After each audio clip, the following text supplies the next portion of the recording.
Selamat pagi, salam sejahtera dalam Tuhan. Kita bertemu di dalam kasih dan anugerah Allah. Kiranya saya berdoa, Tuhan selalu menolong dan memberkati kita. Mari kita berdoa. Allah yang mengasihi kami, Allah yang menopang kami di dalam kekuatan dan kuasa. Kami bersyukur buat pemeliharaan dan kasih setia Tuhan. Saatnya kami akan mendengar dan merenungkan firman Tuhan. Berkatilah kami Bapa, dalam nama Tuhan Yesus.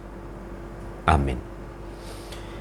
Amsal 16 ayat yang ke-14. Kegeraman raja adalah bentara maut, tetapi orang bijak memadamkannya. Dalam kehidupan kita sehari-hari, seringkali kita disulut, terpancing oleh masalah-masalah yang terjadi.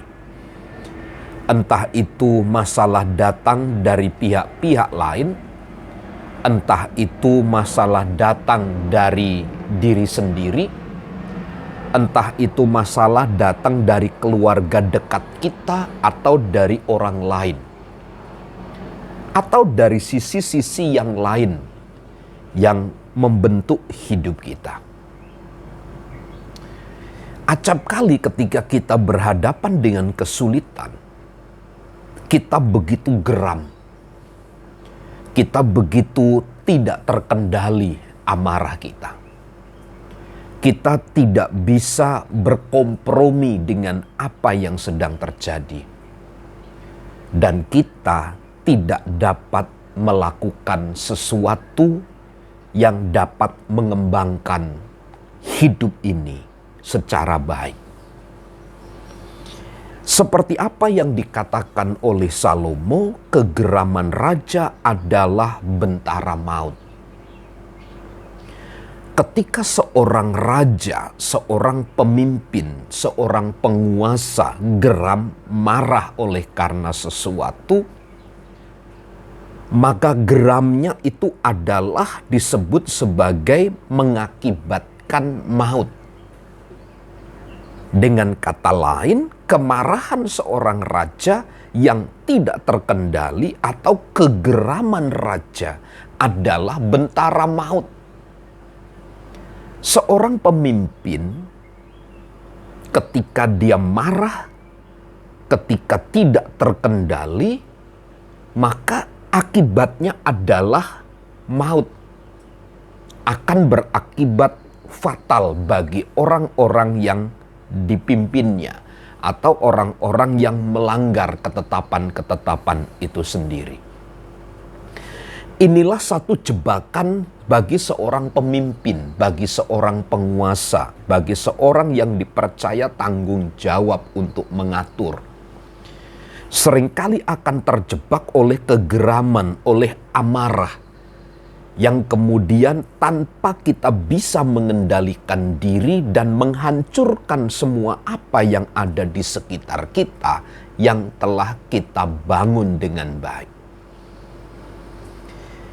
Seorang pemimpin ketika dipercayakan kekuasaan, maka ia akan mudah mempergunakan kekuasaannya itu untuk menghancurkan, untuk menghakimi. Karena dia berpikir dia adalah penguasa.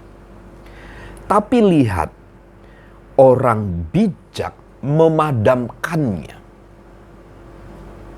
Disinilah pentingnya peranan orang-orang yang penuh dengan Roh Kudus.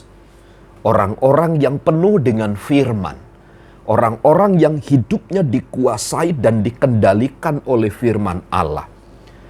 Orang-orang yang demikian ketika menghadapi amarah, menghadapi kegeraman, maka hanya orang-orang bijaklah yang dapat melampauinya. Merekalah yang dapat memadamkannya. Kenapa? Karena dia sadar, dia tahu bahwa segala tugas dan kepercayaan itu berasal dari Tuhan. Jadi ketika seseorang memahami bahwa apa yang dipercayakan itu berasal dari Tuhan, maka dia tidak meladeni.